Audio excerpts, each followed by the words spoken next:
Learning the Vedas by tongue, ear and mind. तो सबसे पहले ये कैसे तय करें कि इतने ग्रेट लेसन्स वो भी ह्यूमैनिटी के लिए, इंसानियत के लिए इतने सालों से जो थे वो अनकरप्टेड कैसे रहे और जबकि इस लैंग्वेज के, आपकी लैंग्वेज के पास कोई स्क्रिप्ट भी नहीं थी। तो एक ऐसा सिस्टम बनाया गया जहाँ पे सिर्फ चूजन्स वन, मतलब जो कुछ गिने चुने लोगों को ही चूज किया जाता था और उन्हें ये सैक्रेड नॉलेज दिया जाता था काफी एक इंटेंस ट्रेनिंग के बाद। तो यही किया जो वैदिक सीकर्स थे, उन लोगों ने यही किया कि एक अल्टीमेट कोचिंग क्लास की है जिसका नाम था वैदिक गुरुकुल। और इसके मेन फीचर्स थे the most stringent admission process. तो गुरुकुल की एंट्रेंस टेस्ट कुछ इस तरीके से जो कि काफ़ी टफ थी और ट्रांसपेरेंट थी, और गुरुज खुद एक एक पर्टिकुलर स्टूडेंट को इंटरव्यू करते थे, एग्जामिन करते थे और उनको एक अंदर देखते थे कि वो कितने कैपेबल है। और एक बोनस पॉइंट था कि वो लोग ज़्यादातर क्यूरियस और क्वेश्चन माइंड्स को प्रीफर करते थे। Loads of extra curricular activities on Gurukul students.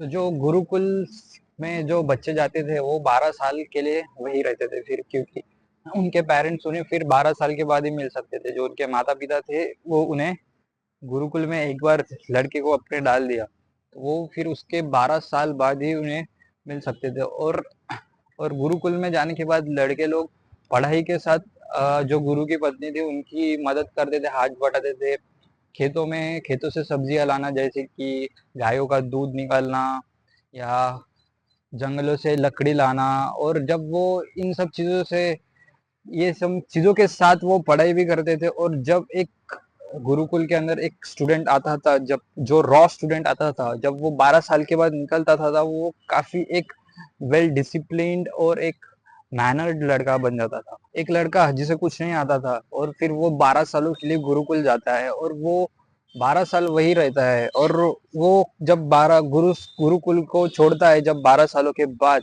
तब वो एक कम्प्लीटली एक ट्रांसफॉर्म मैन बन जाता है। वो एक self reliant, self manner, well discipline आदमी बन जाता है। और वो एक अभी लॉजिकली सोचने लगता है और वो किसी भी फैक्ट्स को रिफ्यूज कर देता है जब तक वो पूरी तरह उसे एग्जामिनिंग और क्वेश्चनिंग नहीं करता है। तो ज्यादातर गुरुज जो थे वो 12 स्टूडेंट्स ही लेते थे, 12 स्टूडेंट्स ही लेते थे, या उससे ज्यादा नहीं लेते ना, लेना प्रीफर करते थे, क्योंकि उनका ये ऐसा कहना था कि वो जितने भी स्टूडेंट्स हैं उनके ऊपर अच्छी तरीके से फोकस कर सके। और जहाँ तक फीस की बात थी तो गुरुकुल एजुकेशन सिस्टम फ्री था। और जो गुरुज थे उन्हें उन्हें ही स्टूडेंट्स के जो शिष्य थे उनके रहने की व्यवस्था करनी पड़ती थी, रहने की और सोने की।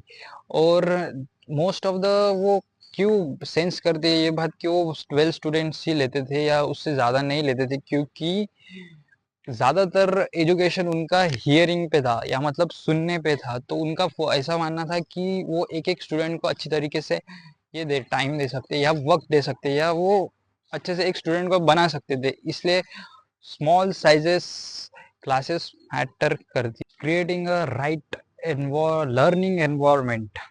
तो गुरुकुल्स में ना ही तो एसी क्लासरूम्स थे और ना ही स्मार्ट क्लासरूम थे, बल्कि गुरुकुल्स ऐसी जगहों पे लोकेटेड करते थे जहाँ वर्जिन फॉरेस्ट होता था। जो वर्जिन फॉरेस्ट होता था ज़्यादातर गुरुकुल्स वहीं पे लोकेट करते थे। अब वो वैसा उनका प्रीफर मानना था। और सिटी के और विलेजेस के शोर शराबे से दूर कहीं वर्जिन फॉरेस्ट में गुरुकुल्स होते थे। और वो ज्यादातर प्रकृति के बीच में होते थे, क्लासेस ज्यादातर प्रकृति के बीच में नेचर के साथ एक होकर क्लासेस ज्यादातर, और नेचर को बदलते हुए देखना और इस वास्ट यूनिवर्स के साथ वननेस फील करके पढ़ाई करना, ये सर ज्यादातर ये था गुरुकुल का प्रोसेस पढ़ाई करने। एक मोस्ट इम्पोर्टेंट फैक्ट ये भी था कि जो वेदास में जो लिखे थे, जो शब्द थे, वो सिर्फ शब्द नहीं थे, वो साउंड्स थे, एक फ्रीक्वेंसी थे, जो टोन थी वो काफी मायने रखती थी। क्योंकि वो जो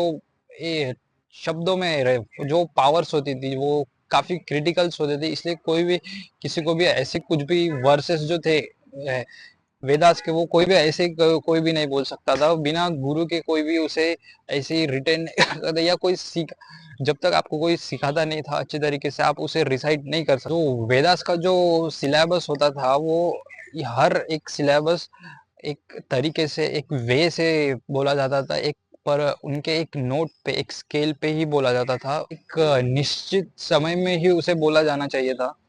patterns and sequences and tricks and techniques, so the जो स्टूडेंट्स थे उनकी मेमोरी काफ़ी पावरफुल रहनी चाहिए थी, क्योंकि ये एक ही ज़रिया था, क्योंकि ये जनरेशन में आगे पास होने वाली थी ये चीज़ें, वर्सेस या, और इन्हें कहीं लिखा नहीं गया था, जब तक इन्हें लिखा नहीं गया था तब तक इन्हें मेमोरी टू मेमोरी ही ट्रांसफ़र करना पड़ता था।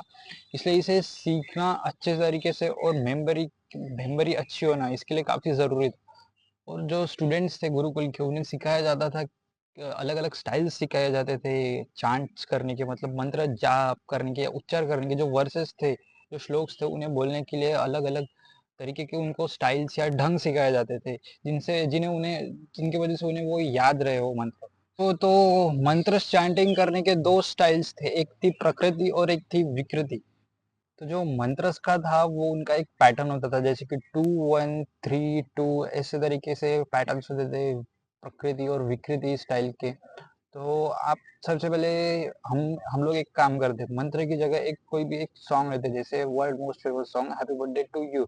तो मैं आपको बताता हूँ कि मंत्र को कैसे ही वो लोग याद रखते थे। जो मंत्र हैप्पी बर्थडे टू यू, तो ये सीक्वेंस है, तो वो उन्हें जैसे टू, सो तो मेथड वन था समिता पटा, जहाँ पे आप जो सॉन्ग है उसको नॉर्मली गाते हैं हैप्पी बर्थडे टू यू। और मेथड टू था जो कि था क्रमः पठा, जिसे आप एक पेयर्स में गाते हो, 1 2 2 3 3 4 ऐसे कुछ पेयर्स में आप मंत्र को गाते हो। तो जब हम उन्हें पेयर्स में गाते थे या कुछ उन पैटर्न्स में गाते थे, तो वो कुछ ऐसे सिंग होता था कि टू हैप्पी यू बर्थडे, ऐसा कुछ होता था, या जिस तरीके से सीक्वेंस होता था वो वैसा होता था। और विकृति स्टाइल्स में भी कुछ मेथड्स होते थे। मेथड वन था कि जटापदा, यहाँ पर भी पैटर्न्स होते थे, जैसे 1 2 2 1 ऐसे कुछ पैटर्न्स होते थे। और यहाँ पे भी एक मेथड टू था जिसका नाम था घना पथा। तो इतना ज़्यादा कंसंट्रेशन करके पढ़ने की ज़रूरत क्यों थी? क्योंकि जब आप अगर कुछ रॉन्ग हो जाता था, तो वो उस पैटर्न के थ्रू उसे वापस आँखें बंद करके उसे पैटर्न में ला के वो चेक कर सकते थे कि कहाँ पे गलती हुई है और कहाँ पे वो उन्हें सुधार करना है, इसके लिए। अगर उन मंत्रों को आप अगर सही तरीके से नहीं बोलोगे, तो वो अपने आप आपके माइंड में आपको पता चल जाएगा कि वो गलत बोला गया है। ऑटो फोकस, ऑटो पायलट में आपको पता चल जाएगा कि वो गलत बोला है, क्योंकि वो सीक्वेंस में नहीं आ रहा था। फिर आप उसे फिर से चेक कर सकते हो, आंखें बंद करके उस पैटर्न को दोहरा के आप फिर से वो उसे सही तरीके से बोल सकते हो, जो सही पैटर्न में बोल सकते हो जिसमें वो मंत्र बोला गया है। और इससे एक और चीज़ थी और एक फ़ायदा था कि आप अंदर से काफ़ी अवेयर हो जाते हो, ना कि बाहर से, आप अंदर से काफ़ी अवेयर हो जाते हो। आपका माइंड काफ़ी स्टिल हो जाता है, मतलब स्थिर हो जाता है वो मंत्रस की चैंटिंग के वजह से। और एक स्थिर दिमाग को हासिल करना एक सबसे मुश्किल चीज़ होती है, या हार्डेस्ट चीज़ होती है, एक स्टिल माइंड। और जो वैदिक सीकर्स थे, वो उनका ऐसा मानना था कि ये वो वही फर्स्ट स्टेप है जिससे आप खुद को असली में जानते हो, रियली हु यू आर, मतलब आप कौन हो इससे आप जानते हो, फर्स्ट, यही फर्स्ट स्टेप थे, जो वैदिक सीकर्स लोग भी बोलते हैं। Finding the most powerful, most divine part of yourself, मतलब खुद का सबसे शक्तिशाली और खुद का सबसे दिव्य रूप देखने का, यही एक फर्स्ट स्टेप है। इसकी मदद से आप कोई भी गोल एक अचीव कर सकते हो, जब आपका माइंड एक लेजर शार्प फोकस हो जाता है, जब वो आप मंत्र चैंटिंग करते हो उसके वजह से, या जो वो पैटर्न